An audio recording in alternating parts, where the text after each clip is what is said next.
Doctor Panjabrao Deshmukh यांच्या जयंती उत्सवानिमित्त हेमंत काडमे हे दर्यापूर तालुक्याच्या दौऱ्यावर आले असता दर्यापूर तालुक्यातील सामाजिक कार्यात कार्यरत असलेली रोहिणी फाउंडेशन दर्यापूर या संस्थेच्या कार्यालयाला श्री शिवाजी शिक्षण संस्था अमरावतीचे कार्यकारी सदस्य तथा सामाजिक कार्यकर्ते हेमंत काडमेघ यांनी नियोजित ठरवून कार्यालयास सदिच्छा भेट दिली। त्या प्रसंगी संस्थेचे अध्यक्ष किशोर ठाकूर यांच्या हस्ते त्यांचा शाल, श्रीफळ, पुष्पहार व स्मृतिचिन्ह देऊन गौरव करण्यात आला। त्यांनी संस्थेच्या कार्याविषयी माहिती घेतली असता ते प्रभावित होऊन त्यांनी विनाविलंब 5,000 रुपये रोख संस्थेच्या कार्यासाठी दिले व त्याचबरोबर जिल्हा स्तरावर एक सामाजिक कार्यात कार्यरत असलेली संस्था प्रमुख यांचा एक मेळावा आयोजित करून डॉक्टर पंजाबराव देशमुख यांच्या 125व्या जन्मशताब्दी निमित्त उपक्रम घेण्याचा मानस दाखविला।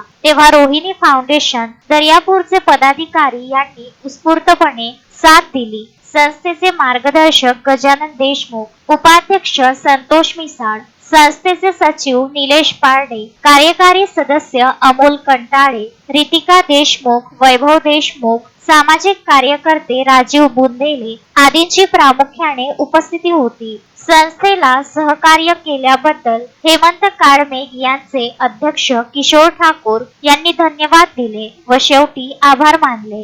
गजानन देशमुख, विदर्भ न्यूज, दर्यापूर।